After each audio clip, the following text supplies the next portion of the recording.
자, 4천, 5천 세금을 1년마다 내야 된다라고 여러분께서 생각해 보신다라고 했을 때 어떤 기분이 들까요? 여러분 부자 되고 있으시죠? 부자 되는 겁니다. 저는 일전에 9억 담보대출 가지고 있다라는 영상 드린 적이 있습니다. 자, 9억 굉장히 많죠? 이 9억에 해당되는 대출은 전액 다 담보대출이고 신용대출은 하나도 없어요. 자, 신용대출 받을 수 있는 여건이 안 되죠. 직장을 퇴사를 하고 자, 이런 부분들 때문에 이 신용대출은 받기는 어렵지만 담보대출 9억 가까이는 보유를 하게 되었죠. 왜 그러냐면 이 직장 생활을 했었을 때 극대로 이런 개인에 해당되는 담보대출 극대로 활용을 했고 이게 개인적인 부분들에 있어서 맥스로 차니까 자, 임대사업자를 등록을 해서 임대사업자 대출도 늘린 케이스예요. 자, 그런 상태에서 퇴사를 하고 법인 설립해서 이 신규 법인 같은 경우는 대출이 잘 된다는 그 장점을 바탕으로 또 법인 대출을 이용해서 총 이런 토탈적으로 담보대출, 부동산 담보대출을 활용해서 한 9억 정도 대출 발생시켰다라는 것이었습니다. 그 영상에서도 말씀드렸다시피 저 같은 경우는 이 담보대출을 안 갚으면 더 좋겠다. 안 갚을 거다라고 말씀드렸었어요. 왜 그러냐면 여러분들도 잘 아시다시피 저는 40여 채의 부동산을 보유를 하고 있고 30채 정도 자, 이런 월세를 받고 있죠. 자, 월세를 받고 있는 물건에 해당되는 대출이 9억 정도가 나오게 된 거였는데 이 대출 이자가 높아진다고 하더라도 월세 수익률이 너무 높다 보니까 전혀 체감을 못하죠. 이익이 훨씬 더 크다라는 겁니다. 실제로 얼마 전에 대출 연장을 했던 그 물건이 고금리였죠. 고금리 6.67%로 대출 연장을 했습니다. 실제로 원래 최초 같은 게 3%대였는데 2배나 이제 대출 이자가 높아진 그런 상황에서 월세 수익률을 계산을 해봤더니 40%가 넘는다라는 말씀 드린 적이 있죠. 2000에 50으로 들어오다 보니까 이자를 다 뗀다고 하더라도 40%에 해당되는 월세 수익률을 달성하게 되었습니다. 저는 이게 그렇게 큰 월세 수익률은 아니죠. 제가 말씀드렸다시피 100%에 해당되는 월세 수익률도 보유를 하고 있고, 자, 40%가 아니라 60%대 꽤 많은 물건들이 자, 이런 월세 수익률을 내고 있는 그런 물건들이 다수가 있다라는 것이죠.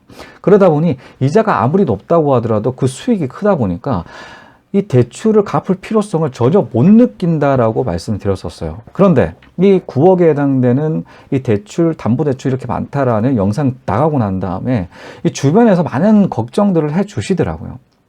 아, 너무 많지 않냐, 대출. 이자율이 이렇게 높아지는데. 그런데 전혀 문제가 없이. 왜 그러냐면 이자 다 뗀다고 하더라도 월 1000엔 이상에 해당되는 월세 흐름들을 만들었기 때문이었죠. 아무리 이자 높다고 하더라도 이 수익이 그만큼 큰 그런 부분들로 대출 갚을 필요성들에 대해서 전혀 느낄 수가 없었다라는 겁니다. 여기 중간에서 살짝 하나 꿀팁 하나 전달 드리고 갈게요. 저는 10년차 공기업을 다니는 그 와중에 이렇게 퇴사를 한 케이스죠. 회사원의 가장 큰 장점이다라고 생각하는 부분 중에 하나는 이 신용을 바탕으로 대출을 발생시킬 수가 있는 부분이다. 저는 생각하거든요. 그러다 보니 이 직장 생활일 때 최대한 담보대출을 활용하고 난 다음에 혹여나 이 은퇴 계획을 세우시는 분이 있다라고 하면 그 이후에 퇴사를 하는 것을 굉장히 강추드립니다. 왜 그러냐면 퇴사하고 난 다음에는 이 신용 사라지다 보니까 이 담보대출 발생시킬 수가 없어요. 그런데 회사 다니는 와중에는 신용이 있기 때문에 저 같은 경우는 10년 차에 해당되는 연봉도 꽤 높은 그런 상황에서 신용도가 높은 그런 공격까지 플러스가 된 그런 상황이었기 때문에 그때 해당되는 담보대출을 실행을 시킬 수가 있었어요. 근데 이 담보대출 실행했던 부분을 퇴사한다고 하더라도 갚으라는 압박이 안 들어옵니다. 갚을 필요가 없어요. 그런데 신용대출이라든가 마이너스 통장 같은 경우는 어떤가요? 받아놨던, 회사 생활할 때 받아놨던 이런 대출, 신용대출 같은 경우는 갚아야 돼. 바로 그 다음 해 같은 경우는 연장에 해당되는 서류를 제출해야 되는 재직증명서가 들어가다 보니까 연장할 수가 없어요. 무조건 갚아야 되는데 담보대출은 최대한 받아놨던 부분 들은 갚을 필요가 없다라는 것입니다. 그래서 은퇴 계획, 퇴사 계획을 세워 놓으신 분이라고 하게 되면 이 계획 잘 세우셔가 최대한 맥스로 받고 난 다음에 퇴사를 하시는 게 훨씬 올바른 방법이다. 나중에는 대출 못 받기 때문에 월세 수익률을 높일 수가 없어요. 제가 월세 수익률이 40%, 60% 높을 수가 있었던 부분은 이 대출, 레버리지를 이용했기 때문이죠. 이처럼 담보대출을 갚을 필요성을 못 느낀다라고 말씀드렸었는데 5억에 해당되는 담보대출을 갚았습니다. 왜 갚았는지에 대해서 디테일하게 말씀드릴게요. 어쩔 수 없이 갚았어요. 저는 퇴사하고 난 다음에 그 다음 달 12월 달이었죠. 12월 달에 8채의 부동산 최저점 나온 폭락했던 지역 최저점에 해당되는 물건들을 싹 다 삽니다. 8건 매수를 법인으로 사다 보니까 법인 대출을 발생시켜 신규 대출.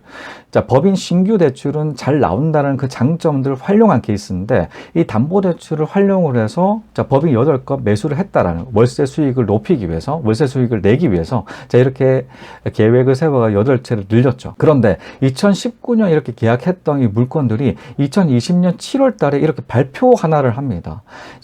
법인에 해당되는 그 종합부동산세 기본공제를 싹 없앴어요.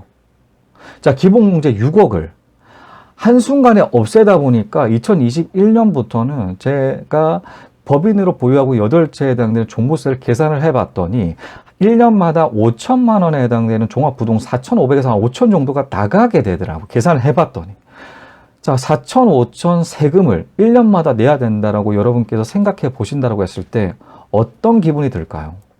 막막하죠. 그 당시까지만 하더라도 개인에 해당되는 종합부동산세는 한 200 정도밖에 안 나왔는데 갑작스럽게 4천, 5천 내라고 하니까 당혹스러워가지고 계획을 세우죠. 어떤 계획을 세우냐?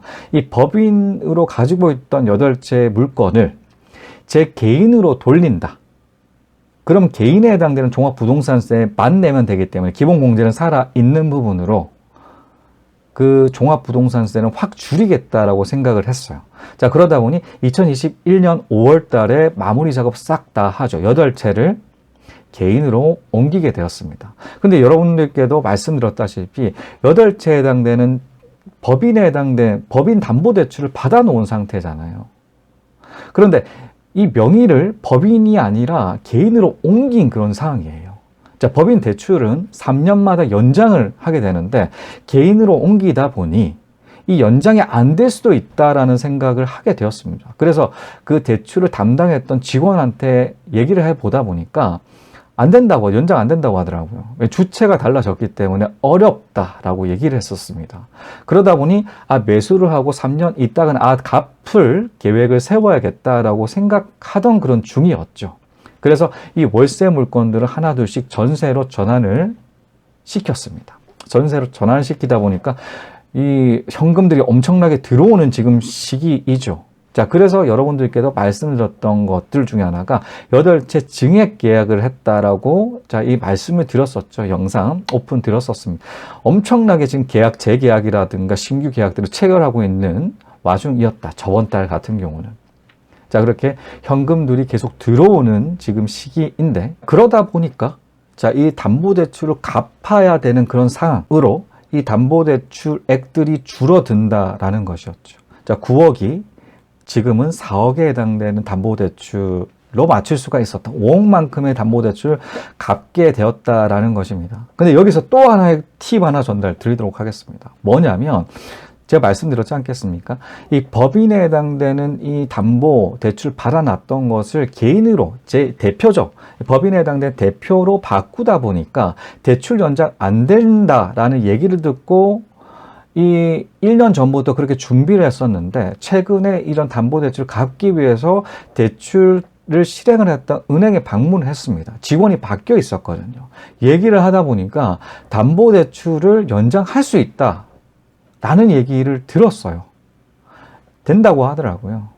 왜 그러냐면 이 개인으로 바꿨던 이 물건을 그 개인이 법인의 대표이기 때문에 연대보증만 쓰면 연장된다라는 사실을 뒤늦게 알았어요. 그러다 보니 이 월세를 전세로 당연하게 전환해야 된다라고 생각했던 부분들을 이제서야 깨닫는다라는 것입니다. 그러는 게 아니라 전세로 전환하는 게 아니라 계속적으로 월세 수익을 낼 수가 있었다라는 것이죠. 그래서 여러분들도 혹여나 법인 물건 가지시고 있으신 분들이 있으시다라고 하게 되면 이런 부분들 꼼꼼하게 확인해 보신다고 했을 때 대출 연장 충분히 가능하다는 사실 여러분들 기억해 주셨으면 좋겠습니다.